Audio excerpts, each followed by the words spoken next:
Halo, kembali lagi di Halo, Ruang Ngobrol. Masih bersama Mas Fudo dari OPFCI ya.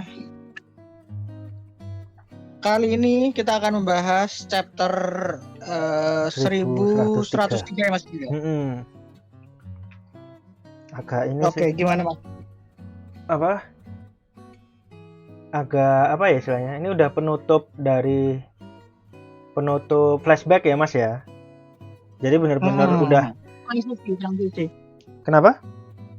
Transisi dari flashback ke Iya, cerita utama.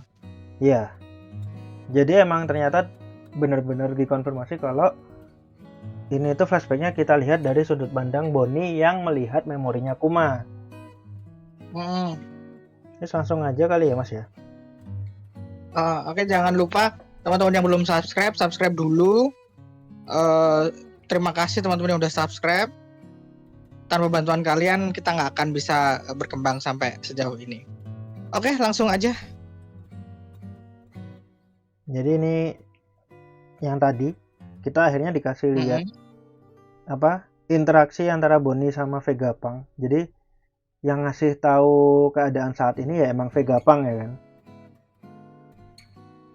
Yang Ya, untuk pertama kalinya kita dikasih lihat Bonnie yang kembali kecil ya. yang emang normal, maksudnya setelah sebenarnya kayaknya yang di kenapa Mas? Ya bentuk aslinya, bentuk normalnya. Ya walaupun sebenarnya waktu ketemu Zoro pertama kali itu udah banyak yang suspek, banyak yang curiga kalau itu sebenarnya bentuk aslinya. Ya ini kan aku konfirmasi aja. Cuman yang menarik ini sih hadiah ulang tahunnya yang berbentuk matahari matahari safir itu ya Mas ya. Pendan. Iya, kalung matahari safir yang bentuknya kayak matahari itu kayak semakin menegaskan aja kalau emang simbol matahari yang selama ini kita curigai sebagai simbolnya nikah itu emang turun-temurun di Bakanir. Dan sekarang diwariskan ke Bonnie yang mana artinya cepat atau lambat aku yakin Bonnie bakal menyadari kalau Luffy itu nikah. Ya itu nanti kan ada ya pembahasan di habis ini. Terus ini sih yang banyak yang mungkin agak miss ya kita ya Mas ya nyebutin kekuatan buah iblisnya, miss dan gak miss karena Toshi Nomi itu mungkin banyak yang salah paham dengan menganggap bahwa ini sangat bergantung pada imajinasi. In a way, benar, tapi tetap ada batasannya, dalam artian kalau yang pernah tak baca di beberapa sumber itu menurutku juga bahwa Toshi Nomi ini tetap ada batasan. Ini kalau ngelihat dari ininya ya Mas ya, nggak dari sound effect-nya. Boeing kayak gitu. Ini aku lupa cara bacanya gimana. Boyon kalau nggak salah. Itu apa sih istilahnya? Cenderung ke memang memantulnya kayak efek karet gitu. Jadi emang ada kemungkinan besar kalau tangannya Bonnie juga berubah jadi karet. Tapi waktu itu kan kita berteorinya kalau tetap ada batasan di mana yang mungkin dicapai oleh umat manusia. Ya kan? Umat manusia sih, tubuh manusia. Iya, tubuh manusia. Cuman kalau ngelihat kenapa? Bukan umat manusia kan teorinya itu tubuh pengguna. Tubuh penggunanya tubuhnya Bonnie. Cuman kalau ngelihat kalimatnya Saturn di sini ada kemungkinan kalau sebenarnya lebih luas dari itu. Ya ini sebenarnya aku kurang suka sih karena jadi ada kesan agak aspul. Bisa jadi apapun gitu ya kesannya. Cuman agak aspul. Cuman ini sebenarnya udah dijelasin loh Mas sama Vegapunk. Jadi kalau Mas Daris ingat, Vegapunk itu menyebutkan bahwa kekuatan buah iblis itu pada dasarnya adalah evolusi yang mungkin dicapai oleh umat manusia. Ya kan? Iya. Jadi Toshi Nomi ini sebenarnya untuk penggunanya dia hanya mengarahkan tubuhnya untuk bisa berevolusi ke arah sana. Makanya dia bisa jadi seperti nikah kalau sebutannya dia. Tapi Tapi semakin dia meyakini bahwa, jadi tergantung kepercayaan dia. Kalau dia nggak percaya bahwa nikah itu mungkin dicapai, ya dia nggak bisa jadi nikah. Iya. Walaupun tetap ada batasan tertentu sih, cuman batasannya itu Batasan itu akan selalu ada batasan. tapi batasannya itu ya seberapa realistis cara pikirnya Boni. Mungkin karena Boni waktu itu masih kecil. Ini sih kalau aku menerjemahkannya seperti ini sih Mas Budi. Jadi semakin dia percaya, batasannya semakin kecil.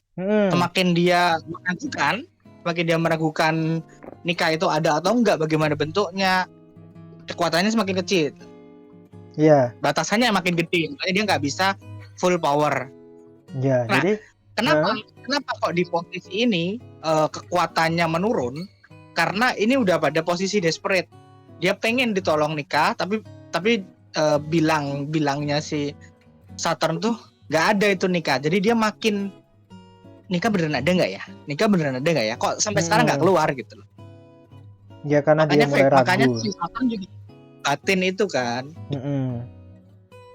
Jadi ada untungnya dia nggak tahu nikah apa, nggak menyambungkan wujud Luffy sama nikah menurut Saturn. Bukan ada untungnya sih, lebih ke dia belum paham toh nikah itu ini. Jadi bukan narasinya, bukan untunglah dia belum paham, tapi ternyata dia nggak ngerti toh. Narasinya segitu, bukan Saturnnya yang bersyukur ya. Paham.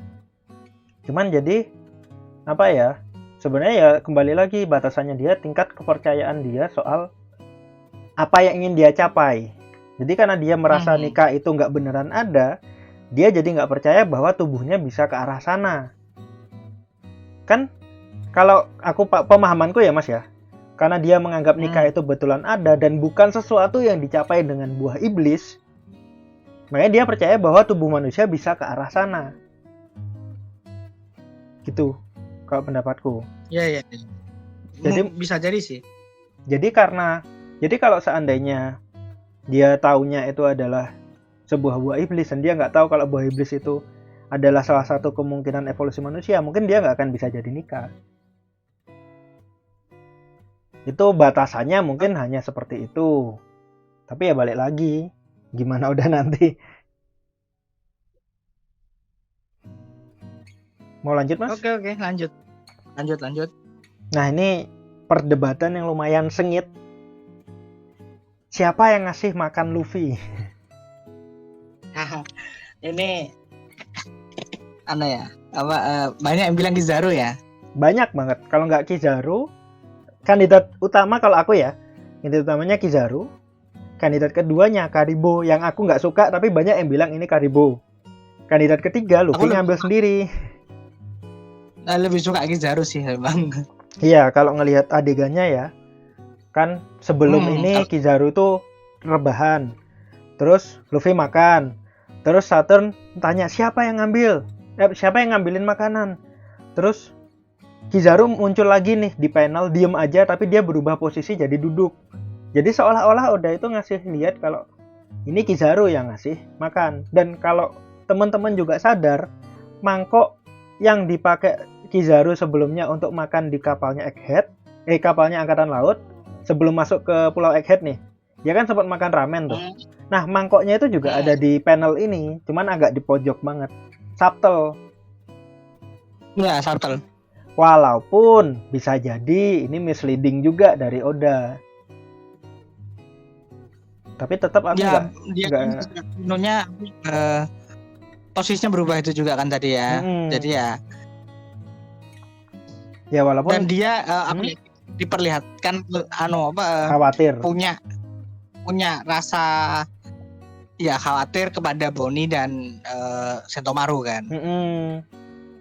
Jadi bisa jadi dengan kekuatan buah iblisnya dia bergerak dengan cepat ngasih makanan. Walaupun ada yang nggak percaya karena kalau Kizaru mau bergerak cepat, dia harus glowing dulu ibaratnya. Yang nggak suka bilangnya gitu. Kizaru harus glowing dulu untuk bergerak cepat. Nah, makanya ada yang mikir ini Karibo. Kenapa? Soalnya Karibo bisa nyimpen apapun, bisa nyelinap dimanapun, dan mungkin dia pengen kabur, makanya nolong Luffy. Kalau nggak sama Luffy, dia nggak bisa kabur, kayak gitu. Walaupun aku nggak suka, lebih suka Kizaru. Iya juga sih. Nah, yang ada mikir yang kemungkinan ketiga yang aku lebih nggak suka lagi, Luffy ngambil sendiri.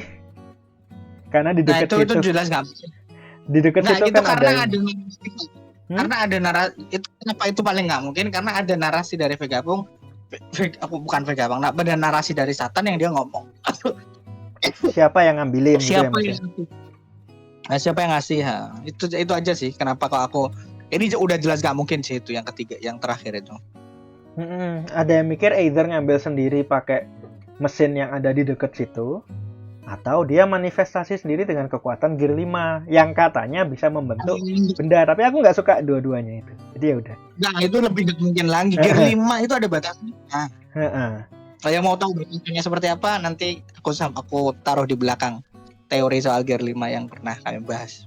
Ya lanjut. Ini lanjut aja ya Mas ya. Nah, kita akhirnya dikasih lihat kalau semua ini ternyata emang gara-gara Saturn. Mulai dari sisik Sapphire scale-nya yang diderita gini sama Bonnie, mulai dari buah iblisnya Bonnie, sampai nasibnya Kuma yang sekarang juga gara-gara Saturn. Makanya Vegapunk ngamuk-ngamuk. Sedih sih. Cuman yang menarik ini Mas apa? Jadi kekuatan buah iblisnya bukan. Percobaan yang dilakukan kepada Ginny itu dia nggak mention percobaannya apa. Yang jelas efek sampingnya adalah keluar sisik Sapphire. Ya. Apabila kena matahari. Nah, ini salah satu misteri yang mungkin untuk saat ini nggak akan kebahas. Tapi ini mungkin suatu saat nanti bakal muncul lagi.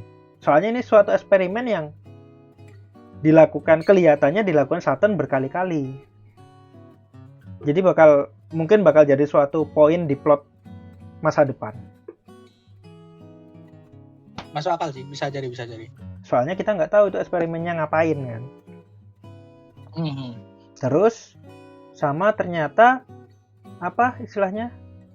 Buah iblis itu nggak harus dimakan Krauk gitu. Dikonfirmasi di sini nggak harus digigit, nggak harus ditelan, dikasih ekstraknya aja. Jadi ekstraknya ini mungkin dalam bentuk peresan atau cairan, terus entah disuntikin, entah ditetesin, itu aja udah bisa ngasih kekuatan ke Bonnie. Yang ternyata emang dari bayi ya Mas ya, di luar dugaan kita.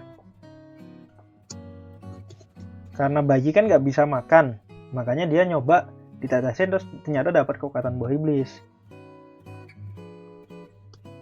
Ya emang semuanya gara-gara Saturn sih.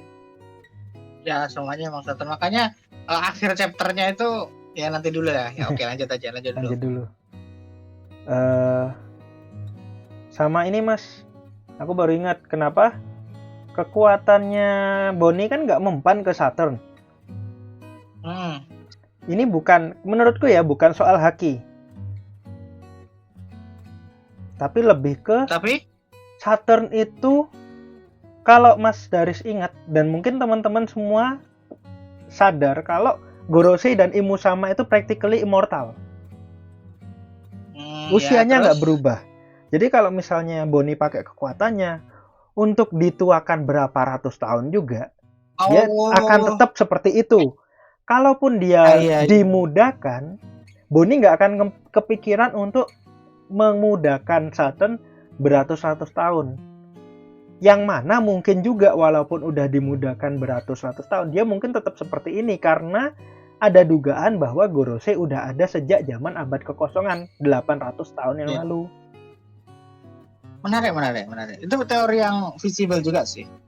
Jadi bukan nggak mempan, tapi memang Saturn ini practically immortal, abadi, udah melalui operasi keabadian sehingga tidak ada perubahan yang berarti dari tubuhnya sejak beratus-ratus tahun yang lalu. Ya paling jauh abad kekosongan lah. Tapi Toshitoshi Nomi Bonnie mungkin nggak kepikiran untuk memudahkan dia sejauh itu, makanya nggak mempan. Ya. Atau mungkin emang nggak bisa sejauh itu juga ya kan? Bisa jadi entahlah ya kalau itu. Tapi either Haki atau itu dua-duanya viable sih. Lanjut. Nah, Kumanya akhirnya datang ya kan. Ternyata seperti yang dibicarakan Dragon sama Ivankov di awal-awal chapter, kemungkinan besar ini tuh karena naluri alami Kuma. Yang dari awal Egghead udah dibahas bahwa apa sih istilahnya mas? Naluri alami itu nggak bisa dibendung. Iya. Hasrat ya. Hasrat dasar naluri alami. Primal instinct, primal desire. Mungkin tuh ada sesuatu yang menarik sih kayak bahkan apa ya, bahkan Vegapunk kan kaget ya kok Kuma bisa. Tapi ini mungkin yang menarik itu adalah ya kita harus ngitung dulu sih, ini aku belum ngitung ya. Apa bisa jadi ini tuh ada teknologi juga. Jadi batu safirnya itu karena Kuma bilang ini tuh yang akan jadi pelindungmu kan. Oh, bisa jadi itu kayak ibaratnya sinyal dalam tanda kutip ya. Mungkin. Karena kan gimana caranya Kuma bisa ngerti Bonnie di mana? Berarti senaluri-naluri yang kamu kan nggak ngerti dia di mana. Cuman yang jadi soal Saturn sama Vegapunk dua-duanya itu kaget. Iya, makanya itu ini kan masih open aja, bisa jadi itu juga, bisa jadi lain juga. Karena bukan peletakan, pilihan katanya adalah ini akan bisa melindungi kamu. Itu loh. Pilihan katanya itu sih aku. Bagaimana caranya kita nggak ngerti, makanya aku juga belum ketemu teorinya seperti apa ya. Tapi buatku ini salah satu pilihan yang menarik sih. Kalau ternyata memang kalungnya itu yang jadi trigger ketika Bonnie dalam bahaya, Kuma datang. Yang mendukung arah insting itu lebih karena ini sih. Di awal Ivankov sama Dragon obrolannya tentang insting. Ya itu bisa juga. Aku juga nggak menolak teori itu. Cuman aku nambahin kemungkinan lain ya. Nambahin. Terus, nah ini banyak banget yang bikin, bukan banyak sih, ada beberapa yang bikin komik. Kalau nggak salah Totgashi ya.